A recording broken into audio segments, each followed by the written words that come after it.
Avez-vous déjà rêvé de faire de l'argent, même lorsque vous dormez? Eh bien, vous êtes tombé au bon endroit, puisque dans ce cours, je vais vous montrer 4 façons de générer de l'argent, même lorsque vous n'êtes pas en train de travailler.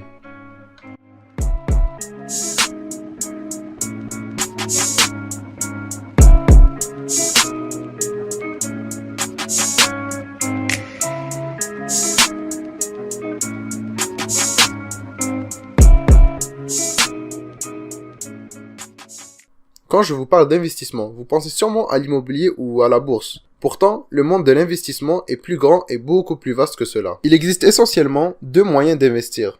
La première, c'est d'investir son argent pour gagner de l'argent. Par exemple, acheter un appartement et le faire louer. Ou acheter une action à la bourse qui va vous rapporter de l'argent quand sa valeur aura augmenté. La deuxième façon, c'est d'investir son temps contre de l'argent. Par exemple, avoir un emploi, c'est un investissement de temps. Mais le problème, c'est que si vous arrêtez d'investir votre temps à travailler, vous arrêtez automatiquement de générer de l'argent. Pourtant, il existe une deuxième façon d'investir son temps contre de l'argent. Par contre, vous ne devez pas toujours travailler pour être payé, mais plutôt investir une bonne partie de son temps au début pour ensuite faire de l'argent même sans travailler. C'est ce qu'on appelle un revenu passif. Dans ce cours, je vais vous décrire comment investir votre temps et générer des revenus passifs. Pensez aux hommes les plus riches. Bill Gates, Elon Musk ou Mark Zuckerberg.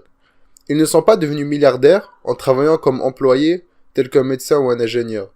À la place de travailler pour l'argent, ils ont fait en sorte que l'argent travaille pour eux à travers des investissements de temps et d'argent, qui sont ce qu'on appelle un revenu passif. Un revenu passif, c'est une source de revenus qu'on aura construit et qui va toujours nous rapporter de l'argent sans qu'on ait à travailler dessus. Pensez par exemple au propriétaire d'un appartement.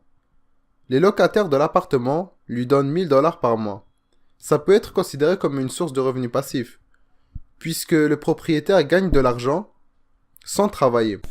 Pour mieux comprendre, prenons l'exemple de Karim. Karim a passé ses vacances d'hiver sur la création d'un petit jeu vidéo. Une fois le jeu terminé, il décide de le mettre en vente en ligne pour 10 $. Le premier mois, 7 personnes achètent son jeu. Le deuxième mois, Karim a trouvé un moyen pour que son jeu passe dans un magazine et grâce à ça, 50 personnes achètent son jeu.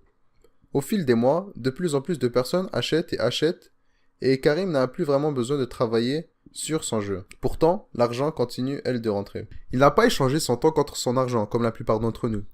Au contraire, il a investi une partie de son temps au début pour recevoir les résultats au long terme. Un autre exemple serait celui de J.K. Rowling, la personne qui a écrit Harry Potter. Nous connaissons pour la plupart son histoire. Elle a galéré pour écrire son premier livre, pour se faire accepter par une maison d'édition, et etc. Pourtant, quand elle a enfin trouvé la maison d'édition et qu'elle a publié Harry Potter, son travail était tellement de qualité que tout le monde voulait acheter ce nouveau fameux livre. Même si c'était vraiment dur d'écrire ce livre et qu'elle a dû persévérer longtemps, aujourd'hui son travail a porté fruit. J.K. Rowling est aujourd'hui milliardaire grâce aux personnes qui achètent son livre et qui regardent les films de Harry Potter. Maintenant, vous vous demandez sûrement, c'est bien beau tout ça, mais comment je fais pour commencer à générer des revenus passifs? Je me demandais la même chose, mais quand tu cherches sur internet, il y a vraiment trop d'informations qui sortent de nulle part. Ce qui fait que tu sais pas par où commencer, ou tu sais pas quoi faire. Et à la fin, tu te dis, bon, c'est pas fait pour moi, je peux faire autre chose. C'est pour ça que j'ai créé ce cours, où j'ai rassemblé les meilleures façons d'investir dans des revenus passifs, et spécialement pour les élèves de 5e secondaire. Ce que je vais vous montrer, c'est pas impossible. J'en ai essayé quelques-unes. Et pour les autres, j'ai regardé les différents avis qu'il y avait, et la plupart étaient positifs. Oui, c'est peut-être compliqué, mais ça marche pour la plupart des personnes qui l'ont essayé. Vous allez apprendre comment créer une formation en ligne, comment faire de l'affiliation, comment créer un livre. Par contre, il faut faire attention de penser que waouh, c'est beau tout ça, c'est magnifique, je vais commencer demain pour arrêter l'école. Non, premièrement, vous restez à l'école, c'est mieux comme ça. Parce que c'est pas une méthode qui marche du jour au lendemain. Et c'est aucunement de l'argent facile. Créer des produits et des services peuvent prendre du temps, des fois beaucoup de temps, donc il faut être patient et persévérant. Et des fois, après tant d'efforts, vous n'obtenez pas les résultats que vous désirez. Mais c'est pas une raison d'abandonner. Les plus grandes personnes ont déjà échoué, que ce soit Albert Einstein, Henry Ford, J.K. Rowling et des gens qui ont échoué avant de réussir, je peux en nommer des tonnes. Mais pourquoi on a retenu leur nom? C'est qu'ils n'ont pas abandonné. Ne doutez pas de vos capacités. Sur ce, j'espère que ce cours va vous apporter beaucoup de valeur.